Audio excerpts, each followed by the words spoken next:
Beranjak ke topik berikutnya, Saudara. Di tengah upaya menggalang koalisi pasca Pilpres, Presiden terpilih Prabowo Subianto menyindir pihak yang tidak ingin kerjasama politik. Prabowo minta jangan mengganggu. Dalam pidato di acara Rakornas PAN di Jakarta, Prabowo menyebut Indonesia tak bisa dibendung kalau elit-elitnya saling kerjasama. Untuk itu, katanya, ia akan mengajak semua pihak bekerja sama membangun Indonesia. Prabowo lalu menyindir pihak-pihak yang tak mau kerjasama. Kata Prabowo, kalau tak mau kerjasama, jangan mengganggu orang yang mau bekerja. Jadilah penonton yang baik.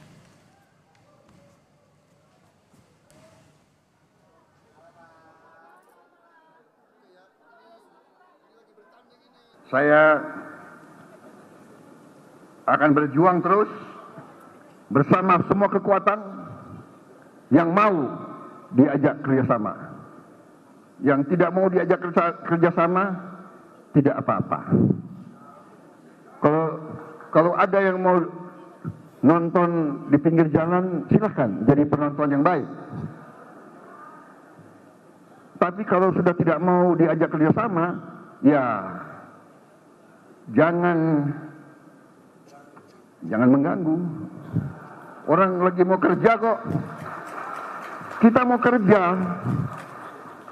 kerja.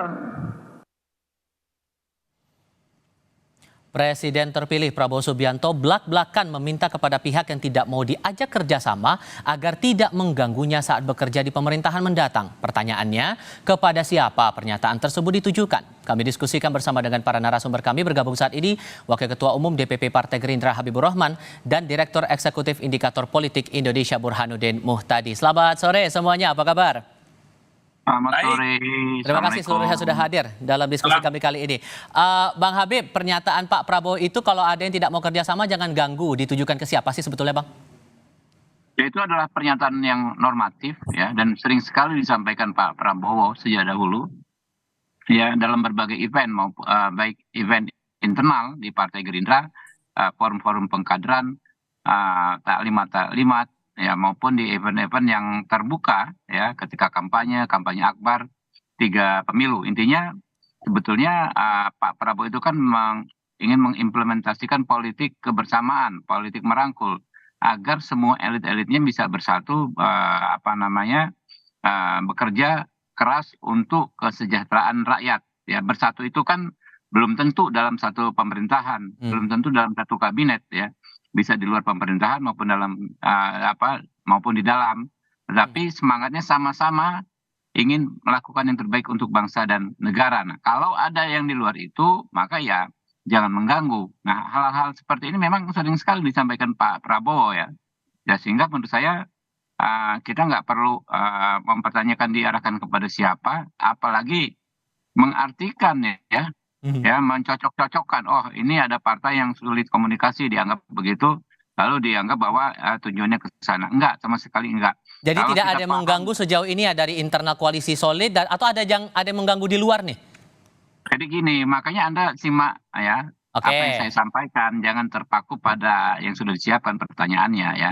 Oke. Jadi kalau Anda mengikuti gaya komunikasi Pak Prabowo sejak dahulu, ya itu hal-hal yang memang umum terus disampaikan beliau gitu loh. Makanya kalau dikait-kaitkan dengan misalnya konteks politik saat ini, pertanyaan Anda muncul kan, siapa yang mengganggu, ada atau tidak? Bukan persoalan ada atau tidak, jangan Anda yang mengganggu. Kuncinya itulah gitu loh. Harapannya Pak Prabowo, oke, semua kita bisa bersatu. Bersatu itu bisa di dalam pemerintahan, bisa di luar pemerintahan ya, tapi sama-sama orientasinya adalah untuk kemaslahatan bangsa dan negara. Oke. Kalau Mas Burhan melihatnya ini betul normatif atau Anda melihat ada hal lain di sini? Saya tidak tahu persis ya siapa atau kelompok mana yang dianggap mengganggu. Tetapi memang kalau boleh menyarankan, pernyataan-pernyataan yang bisa disalah tafsiri oleh pihak manapun, termasuk oleh media, itu sebaiknya dikurangi. Karena pernyataan tersebut memang menurut saya terlalu strong, karena bagaimanapun banyak pihak yang mungkin punya proposal dan sekaligus kebijakan yang berbeda, tetapi semangatnya pada dasarnya sama dengan Pak Prabowo, yaitu ingin membangun kebersamaan, pengen membangun negara, tetapi jalurnya tidak harus ya berada di dalam kekuasaan. Nah, pernyataan dengan diksi mengganggu kan bisa salah tafsiri oleh pihak yang mungkin punya pendapat yang berbeda jauh dengan apa yang dimaksud oleh Pak Prabowo. Tetapi karena diksinya itu memakai diksi yang strong seperti itu bisa saja orang mengait-ngaitkan meskipun dasarnya tidak punya basis yang memadai. Jadi lagi-lagi semangatnya menurut saya harus dicari substansinya bagus, tetapi diksinya itu yang mungkin menimbulkan kesan seolah-olah ada pihak yang pengen mengganggu, padahal apa yang dimaksud Pak Prabowo jauh dari itu. Terlebih kan juga momennya berdekatan dengan yang terakhir Pak Luhut bilang jangan membawa orang toksik dalam pemerintahan ke depan, begitu Mas. Jadi bisa menimbulkan spekulasi-spekulasi yang tidak perlu. Termasuk saya pribadi kan tidak mempersoalkan ya secara substantif pernyataan Pak Luhut misalnya soal toksik. Tetapi kata toksik itu sendiri juga menurut saya terlalu strong ya. Karena bagaimanapun mungkin ada pihak yang semangatnya pengen buat negara tetapi tidak dalam pengertian bergabung dalam kekuasaan, tetapi mungkin semangatnya perbaikan dengan jalur kritik. Nah, jalur kritik itu kalau kemudian dikasih label toksik, itu bisa menimbulkan perdebatan yang tidak penting.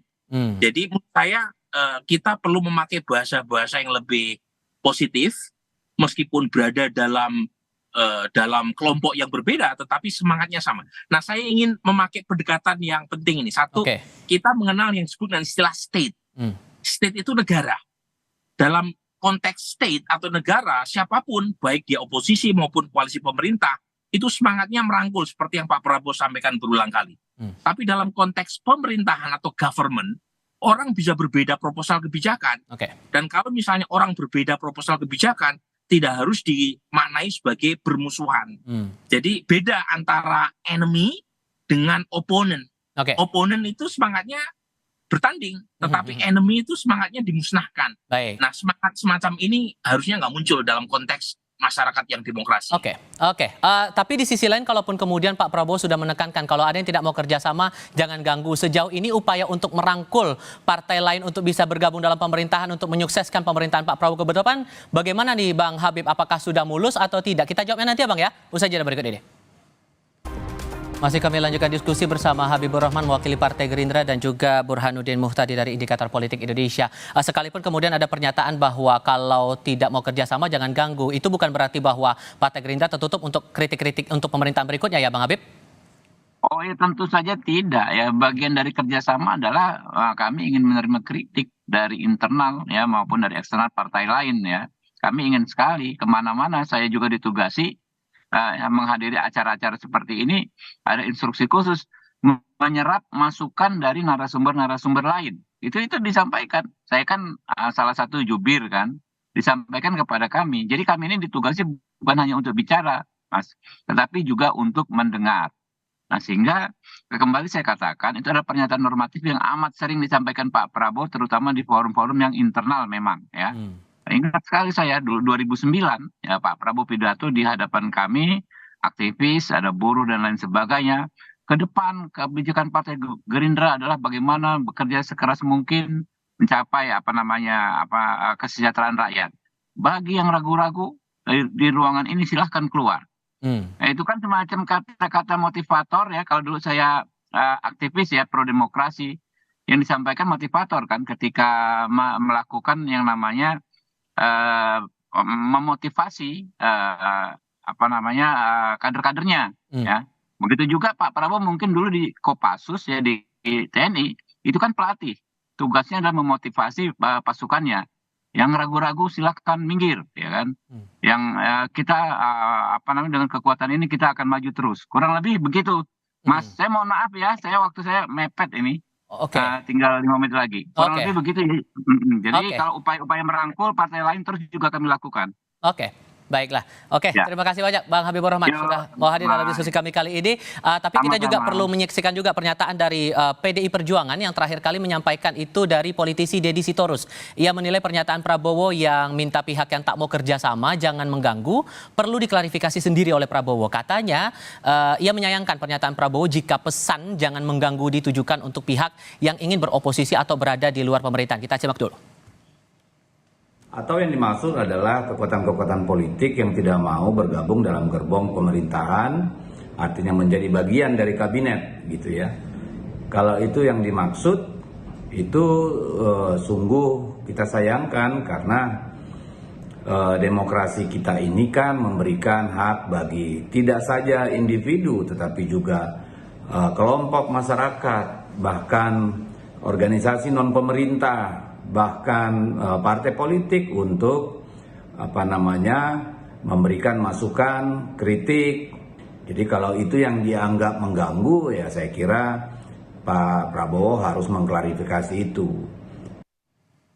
Masih berlanjut diskusi kami bersama Mas Burhanuddin Muhtadi. Mas Burhan, soal pernyataan ini berarti Anda merasa bahwa memang perlu klarifikasi lebih lanjut ya? Karena tadi dari PDI Perjuangan juga meminta hal demikian. Iya, jadi memang gini, kalau dilihat dari konteks pernyataan tersebut, itu kan keluar dalam acara workshop nasional Partai Amanat Nasional PAN ya. Dan PAN adalah partai utama koalisi pendukung Prabowo. Jadi kalau melihat dari konteks acaranya, itu Pak Prabowo sedang berbicara di depan forum internal partai pendukung Prabowo Gibran. Jadi semangatnya itu semangat membakar pasukan. Dan apalagi tadi Bung Habib menjelaskan konteks personal Pak Prabowo yang punya latar belakang tentara.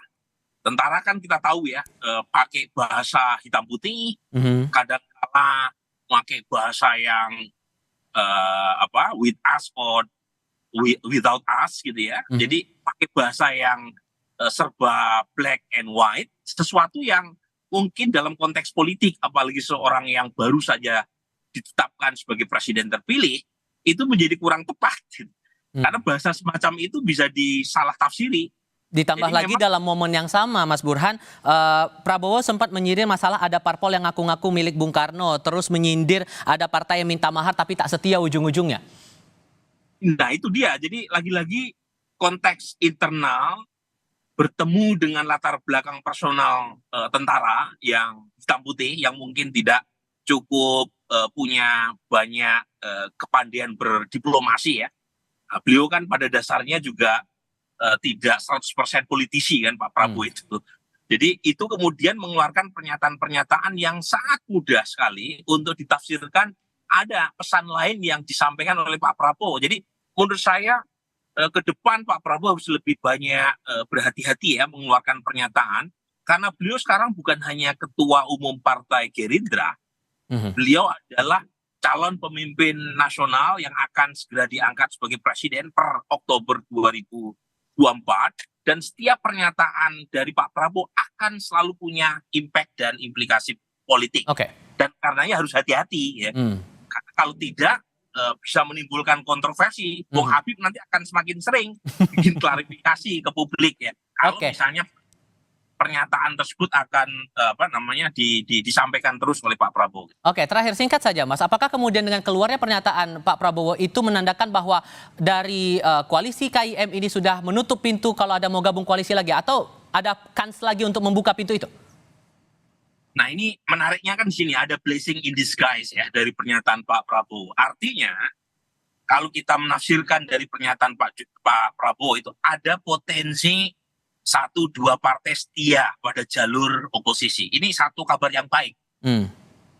Karena bagaimanapun kan kita melihat dalam beberapa minggu terakhir upaya yang sangat sistematik untuk menarik kekuatan di luar masuk dalam kekuasaan. Dan ini tidak positif buat demokrasi kita.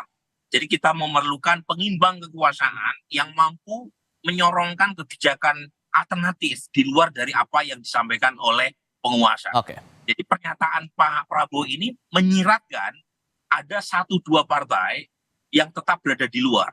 Dan salah satunya adalah PDI Perjuangan. Jadi kita menyambut positif PDI Perjuangan kalau setia dalam jalur oposisi, karena itu bagian dari mandat konstitusi, bukan untuk demokrasi saja, tapi juga untuk memberikan kritik yang konstruktif buat kekuasaan. Mas Burhanuddin Muhtadi, terima kasih sudah berbagi perspektif bersama kami. Sebelumnya juga sudah bergabung Habibur Rahman mewakili Partai Gerindra. Terima kasih semuanya, selamat sore.